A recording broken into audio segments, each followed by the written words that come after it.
ନମସ୍କାର।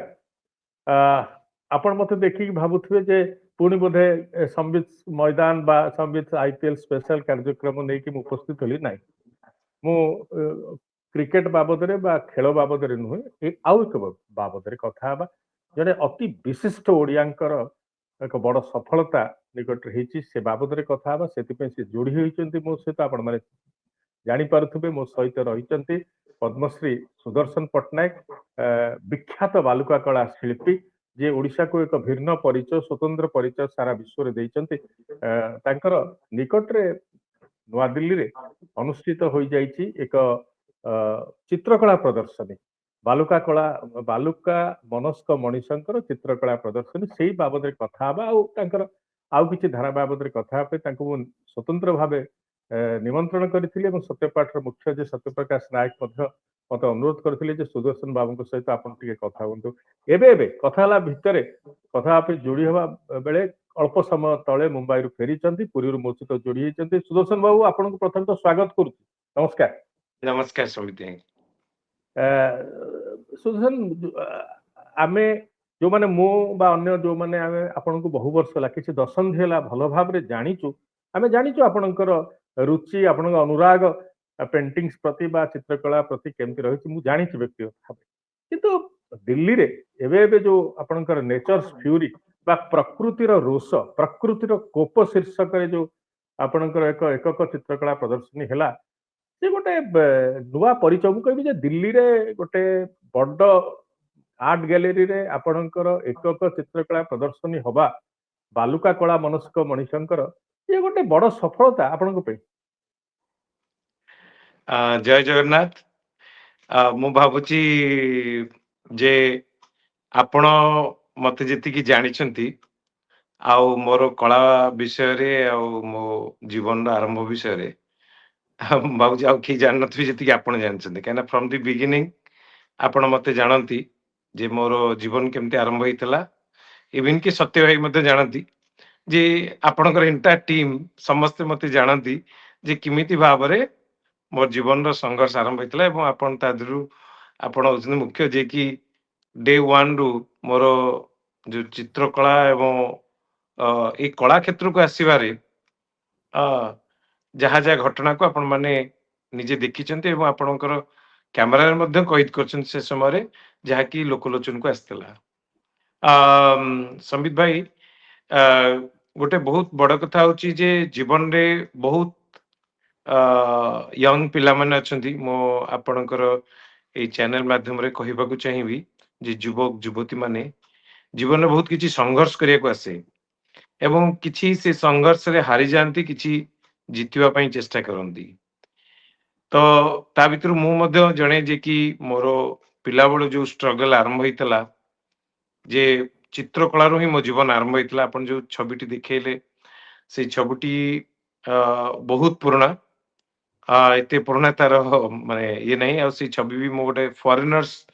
ଜଣେ ଉଠେଇଥିଲେ ଏବଂ ଏଇ ଛବିଟିକୁ ମୋଠୁ ସେ $100 ଦେଇକି କିଣିଥିଲେ। ସେ ସମୟରେ $100। ମୁଁ ଆମ ପୁରୀର ଯୋଉ ପେଣ୍ଠକଟାର ଗୋଟେ ସିନ୍ କୁ ୱାଟର କଲର ମାଧ୍ୟମରେ କରିଥିଲି। ତ ସିଏ ଯେତେବେଳେ ମତେ $100 ଦେଲେ, ମୁଁ ଜାଣିପାରିଲିନି କଣ ବୋଲିଆ, ମୁଁ ଭାବିଲି ଏଇଟା ଗୋଟେ ଟଙ୍କା ବୋଲିକି। ତ ତାପରେ ମୁଁ ବାହାରେ ତାକୁ ଚେଞ୍ଜ କଲା, ବହୁତ ପଇସା ହେଇଥିଲା ସେ ସମୟରେ। ତ ମୋର ଜୀବନ ତ ଆରମ୍ଭ ହେଇଥିଲା ଚିତ୍ରକଳାରୁ। ସେଇଟା ସୁଦର୍ଶନ ବାବୁ, ଯଦି ମୁଁ ଅନୁମାନ ଲଗେଇବାକୁ ଚାହିଁବି, 96, 97, 95, 96, ସେଇ 96, 97 ମସିହା କଥା ହବ। এইটা ପ୍ରାୟ 95 କି 96 ହବ ନିଶ୍ଚିନ୍ତ ଭାବରେ। ପୁରା ପରଫେକ୍ଟ ଆପଣଙ୍କର ଇଏ ସେଇ ସମୟରେ ହିଁ। ଆଉ ସେଇ ସମୟରେ ମୁଁ ସେଇ ଯୋଉ ଜଣେ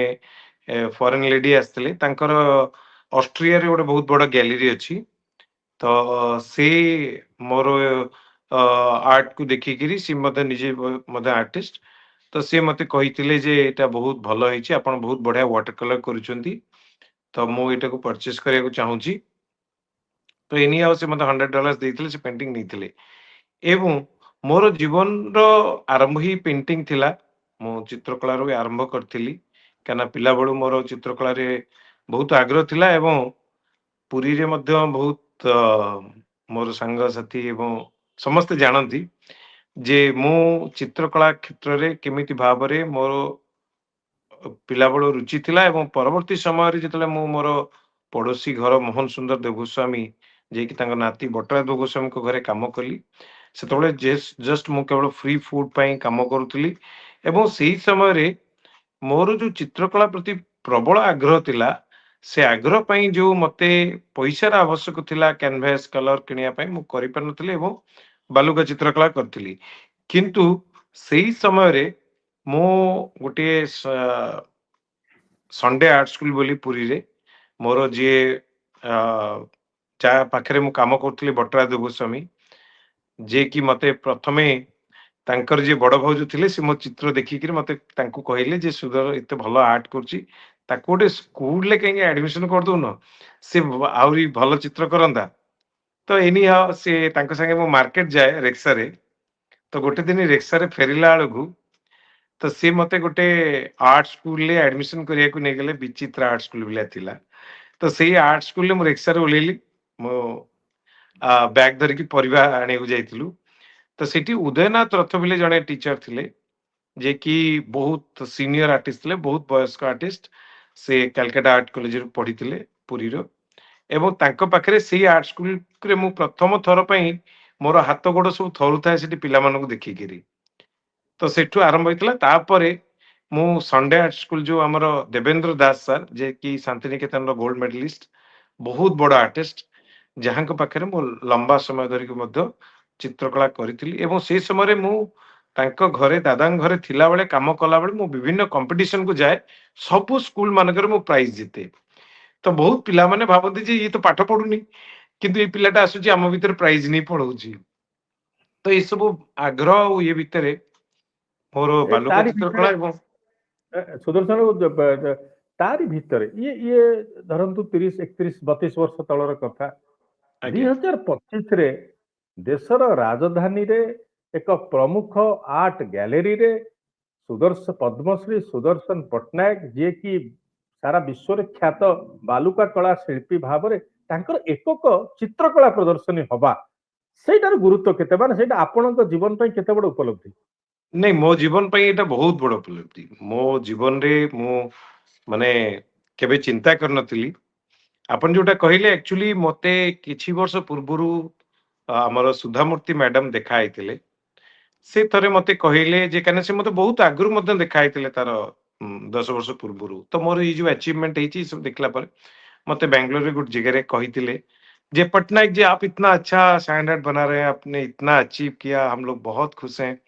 आप कुछ चीज ऐसे बना जो हमारा घर में रहेगा थोड़ा हम आपका सिग्नेचर काम घर में रखना चाहते हैं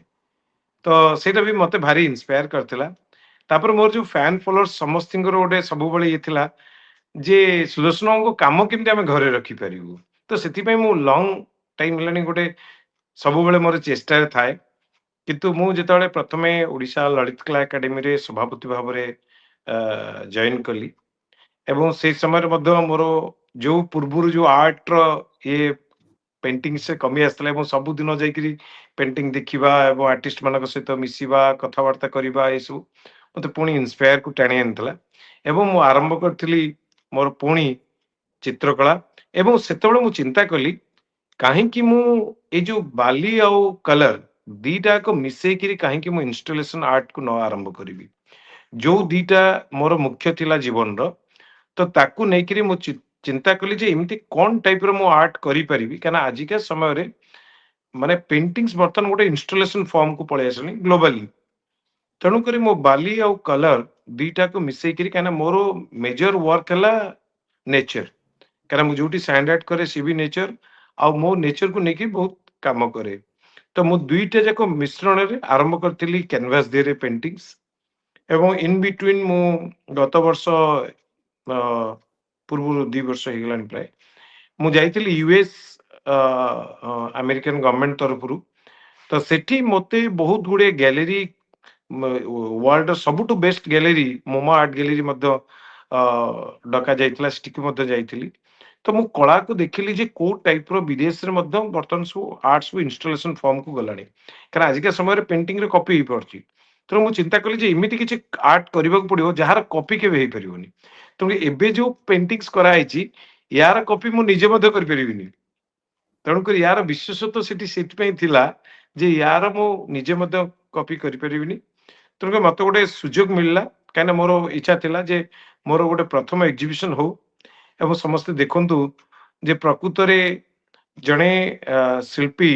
बालुका शिल्पी एवं जेहेतु कला हूँ मोर जीवन सबकिछि हूँ आउ ये सब तारी भितर ही आसुची तो दुईटा को मिसेकिरी मु इंस्टॉलेशन पेंटिंग करथिली एवं जो आमर नुआ दिल्ली VSB गैलरी जोटा कि गोटे बड़ गैलरी एवं तांको तरफ मते प्रथम ऑफर मिलथिला जे मोर फर्स्ट शो करिया पई काहेकि ना गोटे गैलरी ऑफर दबा एवं गोटे गैलरी एग्जीबिशन अरेंज करिबा सेमानक तरफरु सब किछि करा जाइथिला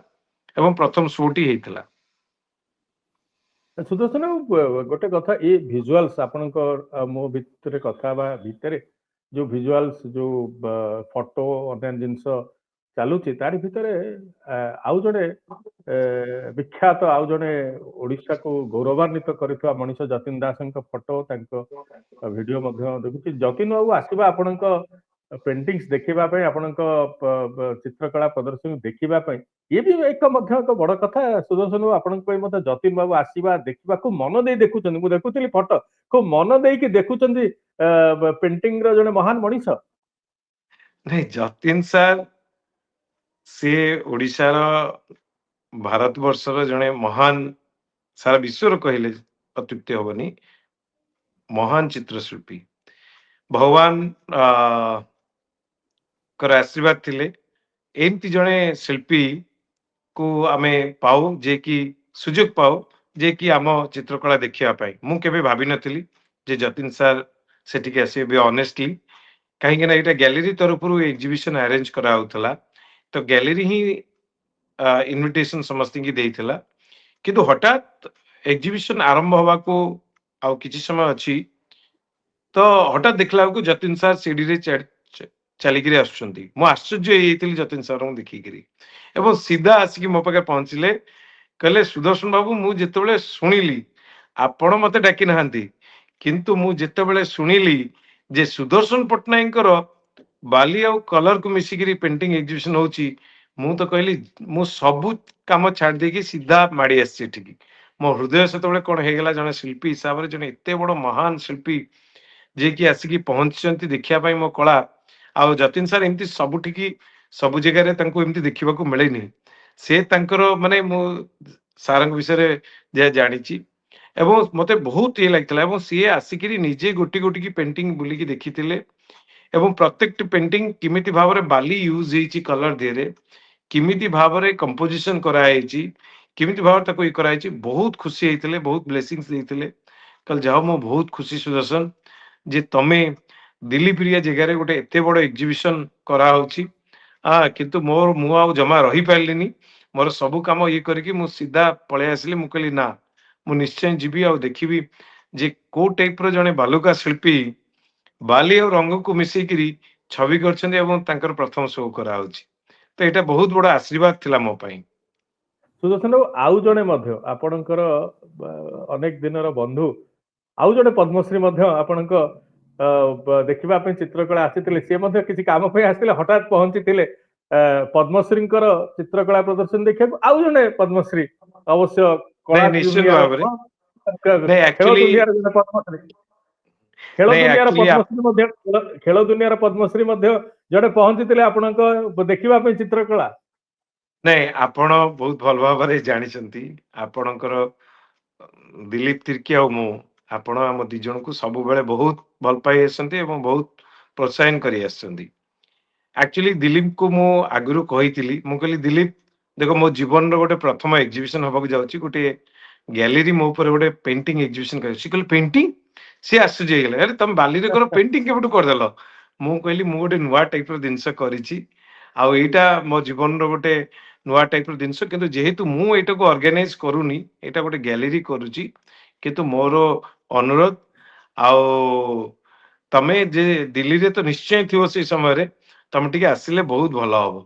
से किंतु इमिडिएटली कहितले मु जहा भी हो मु निश्चिंत भाव रे आसीबी कारण ताको भी बहुत आश्चर्य लागितला जे सुदर्शन पेंटिंग करछन्ती बिलिया शुणिकिरी से कहले अरे आमे तो जानु तमे बाली रे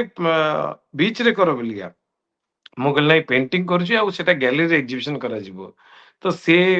तो मोर माने बहुत बंधु एवं बहुत सब बेले मते बहुत माने भल पाती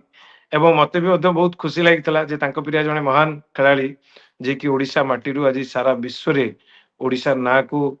एवं हॉकी को नहीं से गोटे माइल खुंट तैयारी करछन्ती एवं तांकर सिंपलिसिटी एवं तांकर जो एई टाइप रो तांको भीतर जो भावना अछि सेटा सब बेले मते भी बहुत इंस्पायर करे तेनु करी आमे दुई जण बहुत बंधु टाइप रो ये करू किंतु सी भी आश्चर्य जाइतले जेमती आपण बर्तमान आपणक तरफ आपण देखिकिरी एते आश्चर्य प्रकट कले जे आपण जानिचंती जे सुदर्शन पेंटिंग करे किंतु इमिति जे एते वर्ष पर हठात गोटे गैलरी रे सुदर्शन पटनायक को देखियो मिलिबो जे एते गोटे पेंटिंग एग्जीबिशन कराइची माने गोटे निश्चित भाव मते भल पाउथवा जे कोनोसी मनुष्य को एटा गोटे आश्चर्य प्रकट करतला आपनको मने पके देया पे चाहिबे सुदर्शन बाबू दिलीप तिर्की पद्मश्री दिलीप तिर्की पद्मश्री सुदर्शन जो मो सहित संपर्क आपण कहि साले आपण मने पके देया पे चाहिबे हां जो एबे जो जाइथिले आपण गैलरी रे देखिले सेति पे से जो तांकर वार्षिक हॉकी पुरस्कार समारोह थिला 50 वर्ष विश्वकप विजयर विशेष एक उत्सव थिला सेति पे थिले तेणु सुजोग पाइले किंतु किछि वर्ष तळे जेतेबेले राज्यसभा सांसद थिले दिलीप से आपण को डकेइकरी केमती भारत रत्न मिलिबो ध्यानचंद को सेति एक विशेष आगे आयोजन करथिले आपणकर बालुका कला दिल्ली रे सेतळे चहल पकेथिला आपण मने अछि कि नै मु जानिनी नाय नाय निश्चिंत निश्चिंत भाव रे तो सही समय रे जेतोळे से राज्यसभा एमपी थिले काना दिलीप तिर्कींकर गोटे बहुत बड़ ये आसी जे हमर ध्यानचंद जी को भारत रत्न मिलु बोली तो सेतबेले से गोटे बहुत बड़ गोटे यूनिक जिनस चिंता करथिले जे दिल्ली रे आमे नियर पार्लियामेंट आमे गोटे बालुका चित्रकला माध्यम रे ध्यानचंद जी जन्मदिन पाखापाखि आमे गोटे आर्ट करिवा एवं जिते हॉकी लीजेंड अछंती समस्त एकाडी हेकरी सिटी डिमांड करथिले एटा बहुत बड़ सेतबेले माने चारिआडे लोक माने हॉकी प्रेमी मान को बहुत बड़ ये करथिला एवं जो माने हॉकी लीजेंड भी थिले समस्त एकाठी हेथिले आ निश्चित भाव में दिलीप कर भी से विषय रे मझिर मझिर मो संगे कथा हेले भी कहती जे आमे जिते करथिले किंतु सेई जो दिल्ली रे जो आमे ध्यानचंद जी को पई जो करथिले एटा गोटे सबुटु अलगा थिला आ गोटे सुदर्शन बाबू जदि आमे फेरिबा नेचर्स फ्यूरी बा प्रकृतिर रोष प्रकृतिर कोप जो शीर्षक रे आपनकर निकट अनुष्ठित हला नदिल्ली रे मु जतिकी कला को देखिची जानिची आपण मानक सहित मिसिबा भितरे आपण दुईटी रंग अधिक व्यवहार करचंदी पूरा जदि आपण देखिबी गोटे होची जे कमला बा जो गोटे रोष बा नियार ऊपर भागर जो तेजर जो रंग थाए जो कलर थाए ताहार व्यवहार ହେଇଛି ବିଶେଷ ଭାବରେ ନାଲି ଠାରୁ ଟିକେ ମୁଁ କହିବି ଯେ ଯୋଉ ନିଆର ଠିକ ଉପର ଭାଗର ଯୋଉ ରଙ୍ଗ ଏବଂ ତା ସହିତ ନୀଳ ନୀଳର ବ୍ୟବହାର କରିଛନ୍ତି ପ୍ରକୃତିକୁ ବୋଧେ ଦେଖିବା ପାଇଁ ନୀଳର ବ୍ୟବହାର କରିଛନ୍ତି ଏବଂ ରୋଷ ବା କୋପ ଦେଖାଇବା ପାଇଁ ଯୋଉ ରଙ୍ଗର ବ୍ୟବହାର ସାଧାରଣତଃ ହୁଏ ତାର ବ୍ୟବହାର ଆପଣ କରିଛନ୍ତି ଏ ଦୁଇଟି ରଙ୍ଗର ଅଧିକ ବ୍ୟବହାର ମୁଁ ଲକ୍ଷ୍ୟ କଲି ଆପଣଙ୍କ ସବୁ ପେଣ୍ଟିଂରେ ଇଏ ବୋଧେ ଆଉ ଯୋଉ ଶୀର୍ଷକ ରଖିଛନ୍ତି ଯେ ପ୍ରକୃତିର କୋପ ବା ପ୍ରକୃତିର ଯୋଉ ମୁଁ କହିବି ଯେ ରାଗ କ୍ରୋଧ ଏଇଟା ବୋଧେ ମହାବାତ୍ୟାରୁ ନେଇ କେତେ କେତେ ବାତ୍ୟା ପୁରୀରେ ରହିକି ଆପଣ ସାମ୍ନା କରିଥିବା ପ୍ରକୃତିକର ସେ ଯୋଉ କୋପକୁ ଦେଖିଥିବା ତାକୁ ସାମ୍ନା କରିଥିବା ଇଏ ବୋଧେ ଶୀର୍ଷକର କାରଣ ସେଇଥିପାଇଁ ବୋଧେ କରିଛନ୍ତି ଆପଣ निश्चित भाव में कहीं मुख्यतः मु क्लाइमेट चेंज को आखि आगे रखी क्लाइमेट रो जो इम्पैक्ट होची एवं तार जो कलर अच्छी सेही कलर को ही मु यूज करची अपन जहा कहली एवं ताकू ही स्पेशली सेही कलर ऊपर सब काम गुडी को मु ए करची काना मोरो जीवन रो दीटा होची सबटु बड़ जोटा कि सकाळ संध्या हेले प्रथम देखे पानी और बाली सकाळ माने सूर्य उदय हेले मु समुद्र कूल थाए अस्त हेले भी समुद्र कूल थाए तेणुक मु नेचर को बहुत क्लोजली मु देखुची को टाइप रो समुद्र रो इम्पैक्ट धीरे धीरे बदलुची क्लाइमेट चेंज रो इम्पैक्ट की टाइप रो बढ़ी चलची वर्तमान हमर विश्व पई तो सेति पई मु जो कलर सहित मोर राति दिन ମାନେ ସାମଞ୍ଜସ୍ୟ ଅଛି ମୁଁ ତାକୁ ହିଁ କଲର କୁ ବେସିକାଲି ମୋର କଳା ମାଧ୍ୟମରେ ମୁଁ ୟୁଜ କରିଛି। ସୁଦର୍ଶନ ବାବୁ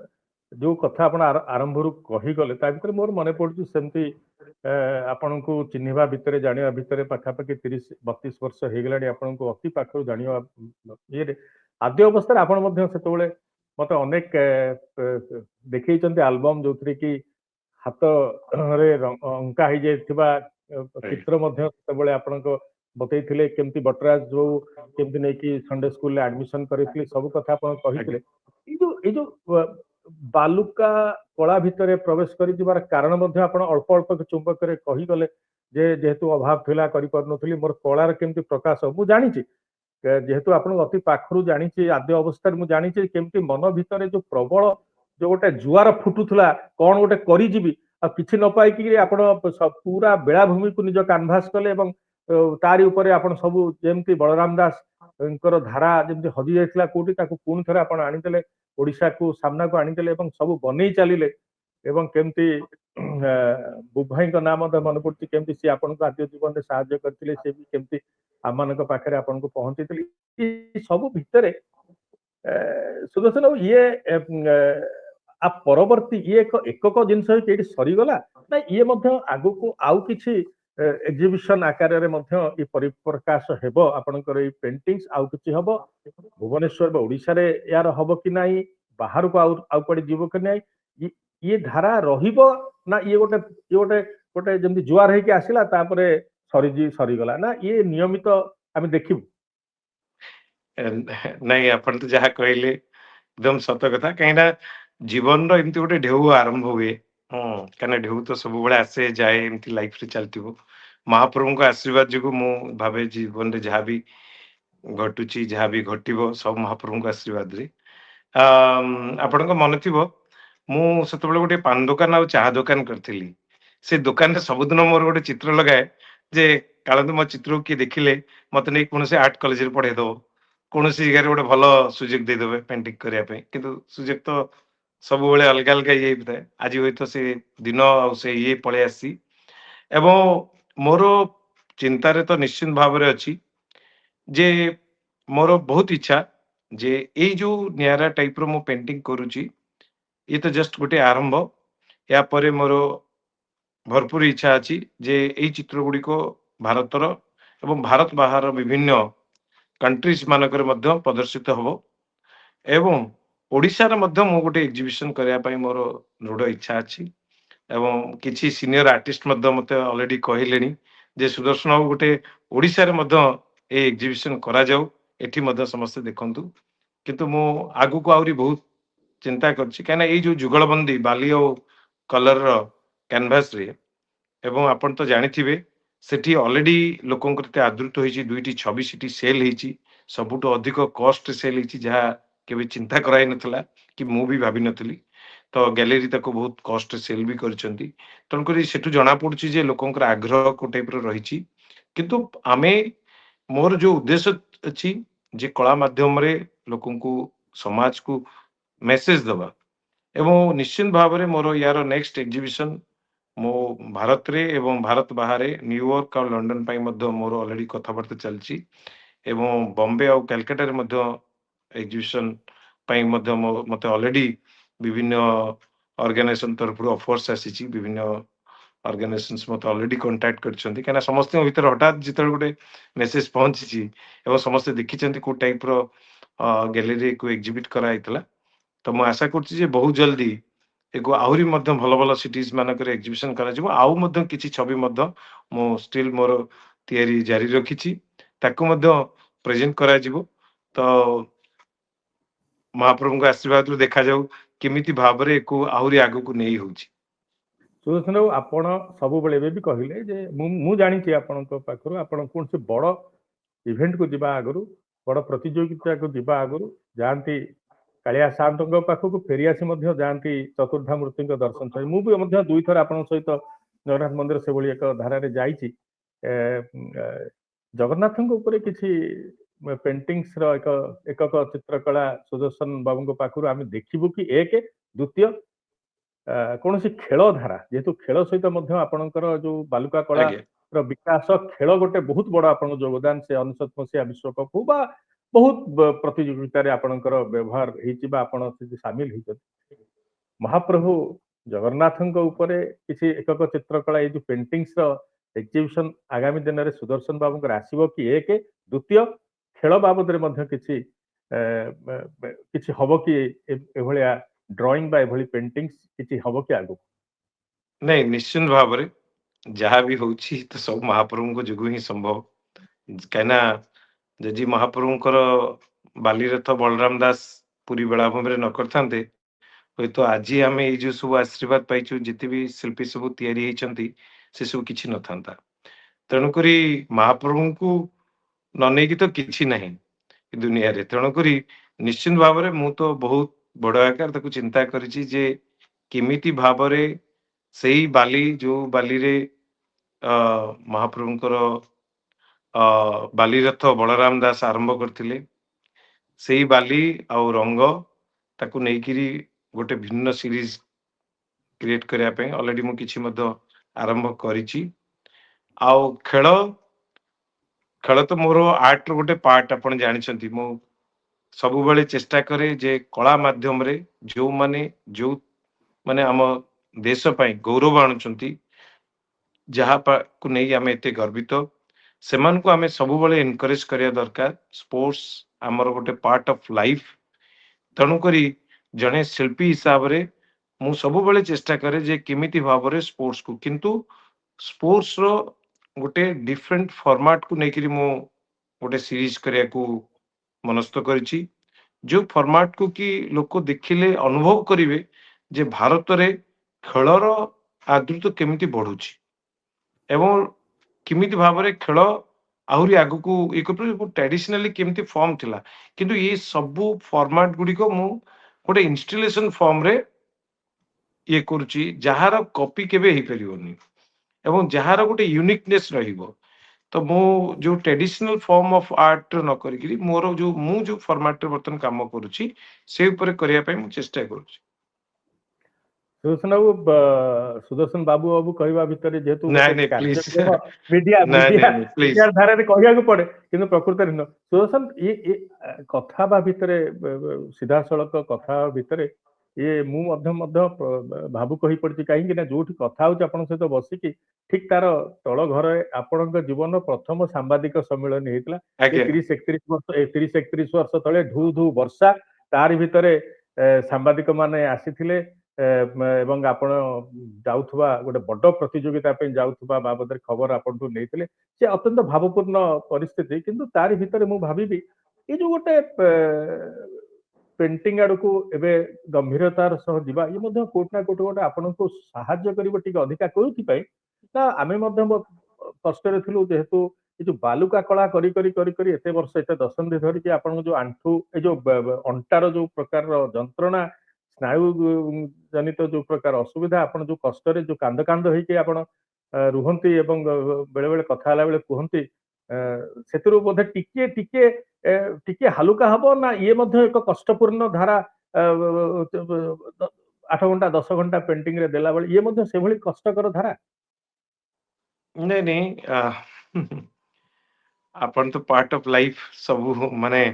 प्रथम सांबादिक सम्मेलनी एवं लोकलोचन को आनिबारे एवं से समय रे आपण सब किसी जानिछंती मो कोन कहिबी से विषय रे किंतु जीवन रो जो कष्ट बहुत किसी महाप्रभु दियंती आमे सब सुख एका संगे पाई जाय बिलिया सेटा केबे भी ठीक न हो सबू जे एका संगे पाई जाय त आमे ताल भगवान नहीं जिबा भगवान बहुत किसी देइछंती बहुत किसी पाइछि किंतु तापर भी जो मोर जो कला बालुका चित्रकला बहुत संघर्षपूर्ण कला थाए कहना बालुका चित्रकला करिबा गोटे फिजिकल ये कहना आपण एतिकी बाली गदेइबे ताकू खोलिबे ये करिवे एते वर्ष धरिकिरी जो टाइप रो फिजिकल स्ट्रेंथ रो काम करछि आपण तो कहि देले मोर स्पाइन बहुत प्रॉब्लम अछि जा फल कि बहुत कष्ट भोगुछि सित पे एते कष्ट भोगुछि मो भितरे कोन पेन होछि महाप्रभु जानती कि कष्ट रे कि ये लोक तो ठीक अछि फोटो बाहर छी खुशी होछंती देखि कि बा बढ़िया आइछि टीवी रे आसी खुशी होछंती किंतु ता पछरे जे କଣ କରିବାକୁ ପଡେ ଏବେ ବି ମତେ ସମୁଦ୍ରରୁ ବାଲ୍ଟିରେ ପାଣି ବୋହିକି ପକେଇବାକୁ ପଡେ, ଏବେ ବି ବାଲି ଖୋଳିବାକୁ ପଡେ। ତ ଏସବୁ ଭିତରେ ବହୁତ ମୋର ଫିଜିକାଲି ବହୁତ ଆକ୍ଚୁଆଲି ବହୁତ କଷ୍ଟଦାୟକ ଅଛି। ମୁଁ ଜାଣିନି କେତେ ଦିନ କଣ କେତେ ଦିନ ମହାପ୍ରଭୁ ମତେ ରଖିବେ, କଣ ମୁଁ କରିପାରିବି। ଏ ସବୁକୁ ବହୁତ ଆଡିକି ମୁଁ ଚିନ୍ତା କରିକି ପେଣ୍ଟିଂ ପୁଣି ଆରମ୍ଭ କରିଛି, କାହିଁକିନା ଇଏ ପ୍ରଭୁଙ୍କର ହୁଏତ ବ୍ଲେସିଂସ୍ ଅଛି ଯେ ଦେଖନ୍ତୁ ମୁଁ ଗୋଟିଏ ଜାଗା ପାଇଥିଲି ଆଜି ପର୍ଯ୍ୟନ୍ତ କିଛି କରିପାରୁନି। ତା ଦେହରେ ମୋର ବି ବହୁତ କିଛି କରିବାର ଅଛି, ପୁଣି ଏବେ ଆରମ୍ଭ କରିଛି। ତେଣୁକରି ବହୁତ କିଛି ଥାଏ, ତେଣୁକରି ତାକୁ ଆଗକୁ ନବାକୁ ହେଲେ ତା ଭିତରେ ବି ବହୁତ କଷ୍ଟ ଅଛି, ବହୁତ କଷ୍ଟ ଅଛି। ସବୁ କହିବା ବି ସମ୍ଭବ କରୁନ। ମୁଁ ବିଗତ କେତେ ବର୍ଷ ହେଲାଣି ମୁଁ ଯୋଉ କଷ୍ଟ ଭୋଗୁଛି, ଯୋଉ ପେନ୍ ହଉଛି ମୋର ସ୍ପାଇନରେ, ଯୋଉ ଟାଇପର ମୁଁ ରାତିରେ ଶୋଇପାରୁନି, ଆଉ ସେଥିରେ ବି ମୁଁ ରହିପାରୁନି ସମୁଦ୍ର କୂଳକୁ। ଆଜି ଯାଇ କଣ ଗୋଟେ ଘଟଣା ଘଟିଲା, ଆଜି ଯାଇ କଣ ଗୋଟେ ଇଭେଣ୍ଟ ଅଛି, ମୁଁ ଷ୍ଟିଲ୍ ସମୁଦ୍ର କୂଳ ଦୌଡ଼ି ପଳଉଛି ଏବଂ ମୂର୍ତ୍ତିଟେ କରୁଛି। ତେଣୁକରି ମୁଁ ଏଇ ଦିଟା ଯାକ ମିଶେଇକିରି ବର୍ତ୍ତମାନ ଯୋଉ ଛବି ମୁଁ ଆରମ୍ଭ କରିଛି, ମୁଁ ଭାବୁଛି ଗୋଟେ ନୂଆ ରାସ୍ତାକୁ ବାଲୁକା କଳାକୁ ମଧ୍ୟ ନବା ପାଇଁ। ବାଲୁକା କଳା ଏବଂ ଚିତ୍ର ଦୁଇଟାକ ମିଶିକିରି କରାଯାଉଛି। ଏବଂ ପ୍ରଥମ ଦିନରେ ମଧ୍ୟ ଯୋଉ ଟାଇପର ମହାପ୍ରଭୁଙ୍କ ଆଶୀର୍ବାଦରେ ମତେ ଯୋଉ ଏନକରେଜ ମିଳିଛି ଯେ ମୋ ଛବି ସେଲ ମଧ୍ୟ ହେଇଛି, ଆଉ ମୁଁ ଭାବୁଛି ଏଇଟା ଖାଲି ମତେ ନୁହଁ, ପ୍ରତ୍ୟେକଟି ଶିଳ୍ପୀ ମାନଙ୍କୁ ମଧ୍ୟ ଏନକରେଜ କରିବ ଯେ ଯଦି ଆମେ କିଛି ଚେଷ୍ଟା କରିବା, ନିଜ ଚେଷ୍ଟା ଜାରି ରଖିବା, ନିଶ୍ଚିନ୍ତ ଦିନେ ନା ଦିନେ ଆମେ ଗୋଟେ ଆଗକୁ ମଧ୍ୟ। ତେଣୁକରି ମତେ ଇଏ ଆଉ ଗୋଟେ ଷ୍ଟେପ୍ ମିଳିଛି, କାହିଁକିନା ମୁଁ ଆଉ ସବୁବେଳେ ସମୁଦ୍ର କୂଳରେ ବାଲି ଖୋଳିକିରି କରିବା ମୋ ପକ୍ଷରେ ବହୁତ କଷ୍ଟକର ହଉଛି। ଏତେ କଷ୍ଟକର ହଉଛି ମୁଁ ରାତିରେ ଶୋଇପାରୁନି। ମୁଁ ମାନେ ଗୋଟେ ଦିନ ଫିଜିଓଥେରାପି ନ କଲେ ମୁଁ ରହିପାରିବିନି, ତା ପରଦିନ ହୁଏତ ମୋର ଆଙ୍ଗୁଠି ହାତ କାମ କରିବନି। ତେଣୁକରି ଏଇ କଷ୍ଟ ଆଉ ଏ ଭିତରେ ମୋର ଏଇ ମିଡିୟମ ଗୋଟେ ନୂଆ ଟାଇପର ରୂପରେ ଲୋକଙ୍କ ପାଖକୁ ଆସିବ। ଏବଂ ମୁଁ କିନ୍ତୁ ମୋର ଯୋଉ ଟାଇପର କରେଣ୍ଟ ଟପିକ ଆଉ ଇସ୍ୟୁଜ ନେଇକି ଯୋଉ ମୋର ଇଏ ଜାରି ରଖିଛି ସେ ରହିବ, ବାଲି ମଧ୍ୟ ରହିବ, କିନ୍ତୁ ଗୋଟେ ନୂଆ ଫର୍ମାଟରେ ମୁଁ ଚେଷ୍ଟା କରିବି ଆଣିବା ପାଇଁ ଦର୍ଶକ ମାନଙ୍କ ପାଖକୁ। କାହିଁକିନା ମୁଁ ଜାଣିନି ଭଗବାନ ମହାପ୍ରଭୁଙ୍କର କଣ ଆଶୀର୍ବାଦ ଅଛି, କିନ୍ତୁ ଯେତିକି ଦିନ ରହିବା ଆମେ କିଛି ଏମିତି ଚେଷ୍ଟା ଜାରି ରଖିବା, ଏମିତି କିଛି ଜିନିଷ କରିକି ଯିବା ଯାହା ଯୋଉ ଜିନିଷ କି କିଛି ଦିନ ପାଇଁ ଲୋକଙ୍କ ମନରେ ଛବି ହୋଇ ରହିଯିବ। ଏବଂ ମୋର ଏଇ ଇଚ୍ଛା ଭିତରେ ଏଇ ଯୋଉ ଛବି ଗୁଡିକୁ ମୁଁ କରୁଛି, ମୁଁ ଆଶା କରୁଛି ଇଏ ବି ମଧ୍ୟ ଶହ ଶହ ବର୍ଷ ରହିବ ଏବଂ ସମସ୍ତେ ତାକୁ ଦେଖିପାରିବେ ଏବଂ ସମସ୍ତଙ୍କ ଘରେ ପହଞ୍ଚି ପାରିବ, ଘରେ ଘରେ ରହିପାରିବ। ତ ସେଇ ଆଶା ନେଇକିରି ମୁଁ ଇଏ କରୁଛି। କଷ୍ଟ ଆଉ ଇଏ ଭିତରେ ତ ଆପଣ ମତେ ସେଇ ସମୟରୁ ଦେଖିଛନ୍ତି, ଏବେ ମଧ୍ୟ ଦେଖୁଛନ୍ତି। ତେଣୁକରି ଏଇ ଯୋଉ ଲମ୍ବା ଜର୍ଣ୍ଣି ଭିତରେ ଭିତରେ ବହୁତ କିଛି କଷ୍ଟ ଥାଏ। ସମସ୍ତେ ସବୁ ଜିନିଷ ସବୁ ତ କହିବା ସମ୍ଭବ ନୁହଁ। ବହୁତ ଲୋକଙ୍କୁ ଲାଗେ ଆରେ ସୁଦର୍ଶନ ପଟ୍ଟନାୟକ କଣ ସେ ଗୋଟେ ବହୁତ ବଡ, କିନ୍ତୁ ସେ ଜାଣୁନାହାନ୍ତି ଯେ କେତେ ସଂଘର୍ଷମୟ ଭିତରେ ଆଜି ଏଇ ଜାଗାରେ ପହଞ୍ଚିବାକୁ ପଡିଛି। ଷ୍ଟିଲ୍ ଆଜିକା ସମୟରେ ମଧ୍ୟ ମୁଁ ଭାବୁଛି ଯେ ମୁଁ କାଲି ଯଦି କଣ ଗୋଟେ ଇଏ ହେଲେ ମୁଁ ଗୋଟେ ସେକେଣ୍ଡ ବି ଅପେକ୍ଷା କରେନି, ସମୁଦ୍ର କୂଳକୁ ଯାଏ, ପିଲାମାନେ ଆସିଥାନ୍ତୁ ନ ଆସିଥାନ୍ତୁ ମୁଁ କିଛି ଶୁଣେନି। ଏଇ 2 ଦିନ 4 ଦିନ ତଳେ 5 ଦିନ ହେଇଗଲାଣି ଗୋଟେ ସିଆଇଏସଏଫ ର ହଉଥିଲା ସାଇକେଲ ରାଲି ଉପରେ ଗୋଟେ ଇଏ, ଯେହେତୁ ଆମ କଣ୍ଟ୍ରିର ପ୍ରାଇଡ ଏବଂ ସେମାନେ ଓଡିଶା ଦେଇକିରି କୋଷ୍ଟାଲ ଲାଇନରେ ଯାଉଛନ୍ତି ଏବଂ ତାଙ୍କୁ ସ୍ୱାଗତ କରିବା ପାଇଁ ଗୋଟେ ବାଲୁକା ଚିତ୍ରକଳା କରିଥିଲି। ମୋର ଗୋଟେ ବହୁତ ଇଏ ଜିନିଷ, ମୁଁ ସଡନଲି ମୁଁ ଯୋଉ ଜରିଟି ଲଗେଇଥିଲି ଗୋଟେ ବହୁତ ବଡ ବାଉଁଶ ଆସିକି ମୋ ମୁଣ୍ଡରେ ମାଡ ହେଇଗଲା। ହୁଏତ କିଛି ସମୟ ପାଇଁ ଭାବିଲି ଯେ ମତେ ମୁଁ ଆଉ ମାନେ ଏଇ ଦୁନିଆରେ ନାହିଁ ବୋଲି। ଏଇ ଟାଇପର ମୋ ଭିତରେ କଷ୍ଟ। ଉଦୁଦ ଖରା ହଉଥାଏ, ଲେବରଟେ ବି ଡାକିଲେ ଆସୁନାହାନ୍ତି ସମୁଦ୍ର କୂଳ, ମନା କରିଦଉଛନ୍ତି ଆଜ୍ଞା ଖରାରେ ଆମେ କାମ କରିବୁନି। ଏତେ ଖରାରେ ଏତେ ଇଏ ଭିତରେ ବି ମୁଁ ନ କରିଥିଲି ତ ମତେ କିଏ କହିନଥିଲେ ଯେ ଆପଣ ବାଲୁକା ଚିତ୍ରକଳା କରନ୍ତୁ, ସିଆଇପିଏଫ ଯବାନ ଆସୁଛନ୍ତି। କିନ୍ତୁ ମୋ ହୃଦୟ, ମୋ ମନ, ମୋ ଜୀବନ ସବୁ ସେ କଳା ପାଇଁ। ତେଣୁକରି ସେ କଳା ହିଁ ମୋ ଜୀବନ। ତେଣୁକରି ମୋର ଶେଷ ନିଶ୍ୱାସ ଥିଲା ପର୍ଯ୍ୟନ୍ତ ମୁଁ ମୋର ଚେଷ୍ଟା ଜାରି ରଖିବି। କିନ୍ତୁ ନିଶ୍ଚିନ୍ତ ଭାବରେ ଇଏ ଗୋଟେ ନୂଆ ମାଧ୍ୟମ। ଏଇ ମାଧ୍ୟମରେ ଯେମିତି ସମସ୍ତେ ଦେଖି ଆସିଛନ୍ତି ସମୁଦ୍ର କୂଳର ବାଲୁକା ରାଶିରେ କଳା ସାରା ବିଶ୍ୱରେ, ଏବେ କ୍ୟାନଭାସରେ କଳା ଦେଖିବେ ସାରା ବିଶ୍ୱରେ। ମୁଁ ମୋର ଚେଷ୍ଟା ଜାରି ରଖିବି, ବିଶ୍ୱର ପ୍ରତ୍ୟେକଟି କୋଣରେ ପହଞ୍ଚିବାକୁ ଚେଷ୍ଟା କରିବି ଏବଂ ତା ମଧ୍ୟ ବହୁତ ଇଚ୍ଛା ଯେ କଳା ମଧ୍ୟ ସମସ୍ତଙ୍କ ଘରେ ଘରେ ପହଞ୍ଚୁ। ତେଣୁକରି ମୁଁ ମଧ୍ୟ ମୋର କଥାବାର୍ତ୍ତା ଜାରି ରଖିଛି ଏବଂ ଗ୍ୟାଲେରୀ ସହିତ ମଧ୍ୟ କଥାବାର୍ତ୍ତା କରିଛି ଯେ दुईटी छवि सेठी बिक्री ହେଇଛି କିନ୍ତୁ ମୋର ବିକ୍ରିଠୁ ଅଧିକ ମୁଁ ଇମ୍ପୋର୍ଟାନ୍ସ ଦେବି ଲୋକମାନଙ୍କ ଘରେ କେମିତି ମୋ ଛବି ପହଞ୍ଚିବ। ଦର୍ଶକ ବନ୍ଧୁ ସମୟ ସାରିବାର ସମୟ ସୁଦର୍ଶନଙ୍କ ପକ୍ଷରୁ ସେ ତ କହିଲେ ତାଙ୍କ କଷ୍ଟ ତାଙ୍କ ସଂଘର୍ଷ ମୁଁ ତାଙ୍କୁ 3 ଦଶନ୍ଧିରୁ ଅଧିକ କାଳ ହେଲା ଅତି ନିବିଡ଼ ଭାବରେ ଜାଣେ। ମୁଁ ତାଙ୍କ ପକ୍ଷରୁ କହିପାରିବି ଯେ ସେ ସଂଘର୍ଷ ପାଇଁ ସବୁବେଳେ ଆଗୁଆ ଥାନ୍ତି ଆଉ କୋଉ ଅବସ୍ଥାରୁ ଆସିକି ଆଜି ଏଠି ପଦ୍ମଶ୍ରୀ ପର୍ଯ୍ୟନ୍ତ ପହଞ୍ଚିଛନ୍ତି ତାହା ଆମେ ସମସ୍ତେ ଜାଣୁ ଏବଂ ସେ ଯୋଉ ଭାବପୂର୍ଣ୍ଣ ଅବସ୍ଥାରେ ଭାବ ଉଚ୍ଛ୍ୱାସରେ ଅଛନ୍ତି ତାକୁ ମୁଁ ମର୍ମେ ମର୍ମେ ଅନୁଭବ କରୁଛି। ମୁଁ ମଧ୍ୟ ସେଇ ସ୍ଥିତିକୁ ଚାଲିଗଲିଣି। ଅଧିକ ହୁଏତ କଥା ହେଲେ ମୋ ଆଖିରୁ ମଧ୍ୟ ଲୁହ ହୁଏତ ବାହାରି ଯାଇପାରେ। ସୁଦର୍ଶନ ଆଉ ବାବୁ କହିବିନି ସେ ପୁରୁଣା ଯେହେତୁ ସୁଦର୍ଶନ ଭାବରେ ସୁଦର୍ଶନ ଆପଣଙ୍କୁ ଅନେକ ଅନେକ ଧନ୍ୟବାଦ ଏବଂ ମୁଁ ମଧ୍ୟ ଯେତେବେଳେ ମୁଁ ଜାଣିଥିଲେ ମଧ୍ୟ ଯେ ପେଣ୍ଟିଂସ ଆପଣଙ୍କର ପ୍ରଥମ ପ୍ରେମ ଥିଲା ପ୍ରଥମରୁ ଆପଣ ସେ କହିଲେ ଆପଣ ଜଣେ ବହୁତ ବଡ ସାକ୍ଷୀ। ହଁ ହଁ ଯେ କି ଆଜିକା ସମୟରେ ପ୍ରକୃତରେ ବର୍ତ୍ତମାନ ଗୋଟେ ଚହଲ ଚାରିଆଡେ ହେଇଛି ଯେ ସୁଦର୍ଶନ ପଟ୍ଟନାୟକ ପେଣ୍ଟିଂ କେମିତି କଲେ କିନ୍ତୁ ଆପଣ ମାନେ ମୁଁ ଆଜି ମୋର ମିସେସ କୁ କହୁଥିଲି ମୁଁ କହିଲି ସମ୍ବିତ ଭାଇ ହିଁ ସବୁଠୁ ବଡ ଉଦାହରଣ ଆଉ ସବୁଠୁ ବଡ ସାକ୍ଷୀ ଯିଏ କି ସେଇ ସମୟରେ ଯେତେବେଳେ ସେ ଷ୍ଟୋରି କରିଥିଲେ ସେ ଦେଖିଥିଲେ ଯେ ସୁଦର୍ଶନ କୋଉ ଟାଇପର ଛବି କରୁଛି। ଆଉ ଆପଣଙ୍କୁ ମଧ୍ୟ ଗୋଟେ ଦିନ ମନେ ଥିବ ମୁଁ ଗୋଟେ ଦିନ ପରିବା ନେଇକି ମାର୍କେଟରୁ ଖାଲି ପାଦରେ ସାଇକେଲରେ ଆସୁଥିଲି ବର୍ଷା ଅଜଡ଼ ଥାଏ ଆପଣ ଗୋଟେ ଷ୍ଟୁଡିଓରେ ଠିଆ ହେଇଥିଲେ ସାଙ୍ଗେ ସାଙ୍ଗେ କହିଲେ ଆରେ ଦେଖ ସୁଦର୍ଶନ ପଟ୍ଟନାୟକ ସାଙ୍ଗେ ସାଙ୍ଗେ ମୋ ସାଇକେଲ ପାଖକୁ ପଳେଇ ଆସିଥିଲେ କହିଲେ ଆରେ ଇଏ କଣ ତମ ପରା କାଲି ଯାଇଥିଲ ସେଠି ଲଣ୍ଡନରେ ଇଏ କରିକି ଆସିଥିଲା ଆଜି କଣ ମୁଁ କହିଲି ଆଜ୍ଞା ଏଇଟା ତ ମୋର ଡେଲି କାମ। ତେଣୁକରି ଏଇ ହଉଛି ଜୀବନର ଗୋଟେ ଇଏ ମୁଁ ଏଇସବୁ କହିବାର କାରଣ ହଉଛି ଯେ ମୁଁ ଚାହୁଁଛି ଯୋଉ ୟଙ୍ଗ ପିଲାମାନେ ଅଛନ୍ତି ଆମ ଓଡିଶାରେ ସେମାନେ ଏକୁ ଜାଣନ୍ତୁ ସେମାନେ ସଂଘର୍ଷକୁ କେବେ ହାରନ୍ତୁ ନାହିଁ ନିଶ୍ଚିତ ଭାବରେ ଦିନେ ନା ଦିନେ ଫୁଲ ଫୁଟିବ। ସୁଦର୍ଶନ ମୋଚି ସାହି ଭିତରେ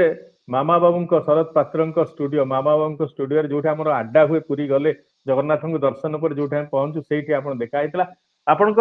ସମୟ ଦେଇ କଥା ହେଇଥିବାରୁ ସୁଦର୍ଶନ ଅନେକ ଅନେକ ଧନ୍ୟବାଦ ଏବଂ ଓଡିଶାରେ ପେଣ୍ଟିଂ ଚିତ୍ରକଳା ପ୍ରଦର୍ଶନୀ ଲାଗିଲେ ବ୍ୟକ୍ତିଗତ ଭାବେ ଯାଇକି ସେଇ ରସ ଆସ୍ୱାଦନ କରିବା ପାଇଁ ଚାହିଁବି। ଆପଣଙ୍କୁ ସଂଘର୍ଷମୟ ଜୀବନ ଆହୁରି ଟିକେ ସୁଖମୟ କରିଦେବା ପାଇଁ ମହାପ୍ରଭୁଙ୍କ ନିକଟରେ ଚତୁର୍ଦ୍ଧା ମୂର୍ତ୍ତିଙ୍କ ନିକଟରେ ପ୍ରାର୍ଥନା କରୁଛି ଏବଂ ଆପଣଙ୍କ ଠାରୁ ବିଦାୟ ନେଲା ବେଳେ ଆପଣଙ୍କୁ ମୋ ତରଫରୁ କାର୍ଯ୍ୟକ୍ରମ ତରଫରୁ ଆପଣଙ୍କୁ ପୁଣି ଥରେ ଅଭିନନ୍ଦନ ଓ ଶୁଭେଚ୍ଛା ଏକ ନୂଆ ଧାରାରେ ପାଦ ଥାପିଥିବାରୁ ନମସ୍କାର।